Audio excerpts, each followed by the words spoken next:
Welcome to Red Moon Anime.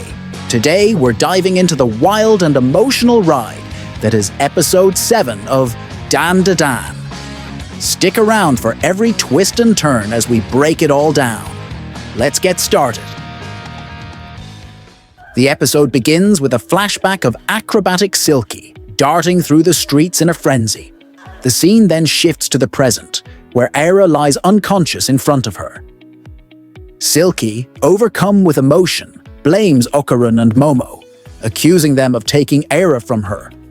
She demands they return Aira and immediately launches an attack. Our heroes narrowly escape her relentless assault. Okarun, in his Turbo Granny form, carries Aira and attempts to flee. However, he struggles to maneuver properly due to the limited space in the cluttered warehouse. Just as Momo tries to suggest a plan, Silky attacks with her hair, throwing Momo aside. With no other options, Okarun is forced to split up with Momo and continue running with Aira in his arms. Determined, Silky refuses to give up and pursues Okarun relentlessly. Despite his efforts to navigate through the warehouse, the scattered debris makes escape difficult.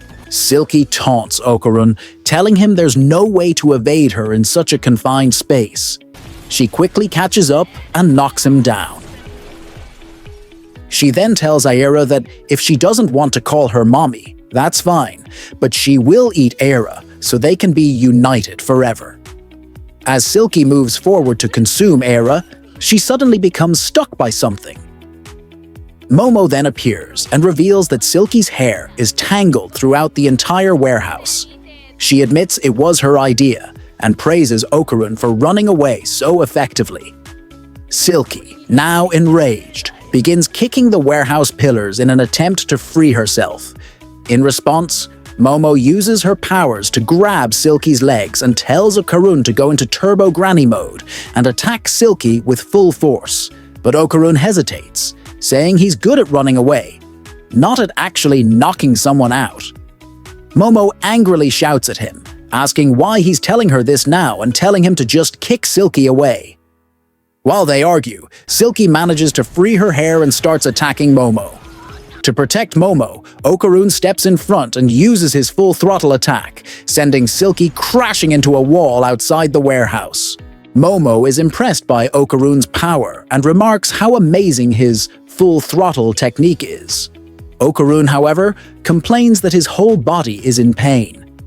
Meanwhile, Turbo Granny emerges from Okarun's bag, grumbling that even with her power, Okarun could only deliver such a weak attack. She calls it pathetic. Momo then asks what they should do with Silky, suggesting they shrink her down to an older form using Seiko's power. Turbo Granny advises leaving Silky alone, explaining that after taking her attack, Silky won't recover or use her powers for a long time. Turbo Granny starts rummaging through Aira's clothes in search of Okarun's golden ball. While waiting, Momo reflects on how everything that happened was because of Aira, and wonders about the connection between Silky and Aira. Turbo Granny eventually finds the golden ball and gives it to Okarun. Momo teasingly tells Okarun that the honor of his family is now in his hands. Suddenly, Turbo Granny reveals a shocking truth. Aira is dead. Momo and Okarun are stunned. Momo rushes to check Aira's heartbeat, while Okarun checks her pulse. To their dismay, they confirm Aira is truly gone.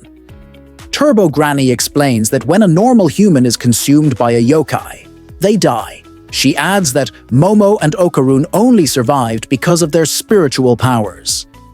Momo demands that Okarun performs CPR while she uses her powers to massage Aira's heart. Turbo Granny dismisses their efforts, insisting it won't work, as the heart is just flesh, and massaging it won't bring her back. Momo angrily tells Turbo Granny to stay quiet as she and Okarun persist with CPR. She also orders Turbo Granny to call an ambulance, reminding her that she has Muko's phone. Despite their efforts, nothing changes. Then Silky appears and declares that CPR won't revive Aira, but offers an alternative. She can transfer her aura to Aira to bring her back to life. Silky explains that a person's aura functions like a battery, and without it, a body cannot function. Aira's battery has run out, but it can be replaced with Silky's aura. Momo is skeptical, suspecting Silky might be lying and planning to eat Aira instead. To prove her sincerity, Silky snaps her own jaw and declares she can no longer consume humans. She even offers Momo the option to crush her head with a metal beam if she tries any tricks. Turbo Granny vouches for Silky, assuring them that transferring the aura will indeed revive Aira. Left with no other choice, Momo warns Silky that any trickery will result in her head being crushed. She also instructs Okarun to stay alert in turbo mode, ready to attack if needed. Following Silky's instructions, Momo begins the process of transferring the aura. As she does so, she experiences a vivid flashback of Silky's life as a human, revealing more about her tragic past. We see Silky waking up in a hotel room, naked with money left on the table. From this, it becomes clear that she was engaging in prostitution to earn a living. Silky was extremely poor, but deeply cared for her daughter. To provide for her, she worked tirelessly during the day, often exhausting herself. Her daughter loved dancing, and Silky taught her acrobatics while also saving enough to buy her a red dress. Silky's dream was to give her daughter every happiness. One day, everything fell apart. Strangers entered Silky's home and began assaulting her. It's unclear whether they were businessmen or debt collectors. They threw her into a window, embedding shards of glass into her body. When her daughter began crying, the men picked her up and took her away, stealing both Silky's money and her child. Despite her efforts to stop them, they kicked her, permanently injuring one of her eyes. As the men drove away, Silky, bleeding and desperate, chased after them but collapsed from her injuries. Later, Silky stood atop a building, overwhelmed by despair. Her daughter, the only person she had in the world, was gone. In her final moments, she performed an acrobatic dance in her daughter's memory and then leaped to her death. After her death, Silky became a spirit but retained no memory of her past life. All she knew was that she had lost something precious. One day, a little girl, young Aira, mistakenly called her Mommy. Aira's father soon arrived, explaining that Aira's real mother had died when she was young. Aira often asked when her mother would return, and her father would tell her that she had gone far away, and that Aira needed to grow strong to make her mother proud. Mistaking Aira for her own daughter, Silky vowed to protect her from harm, becoming a guardian spirit who followed Aira like a shadow.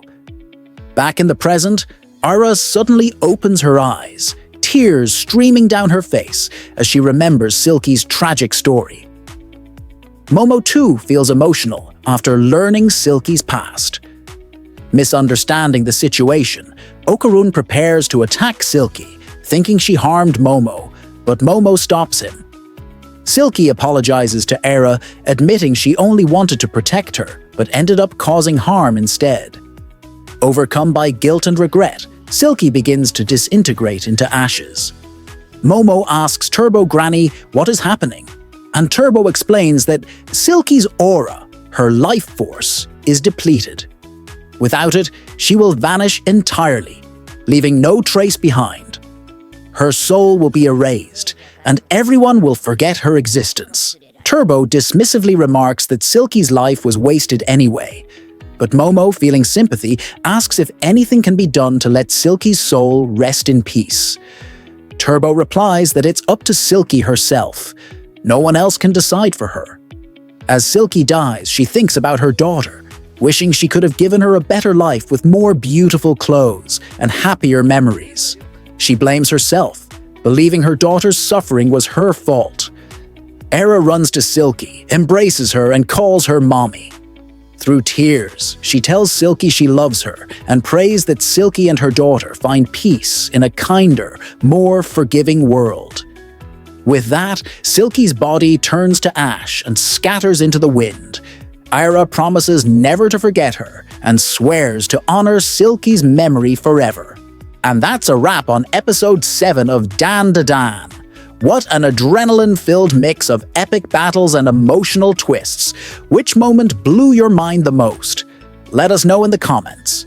Don't forget to like, share, and subscribe to Red Moon Anime for more amazing recaps, and dive into our other videos for even more anime greatness. Hit that notification bell so you're always ahead of the curve. Thanks for watching. See you in the next adventure.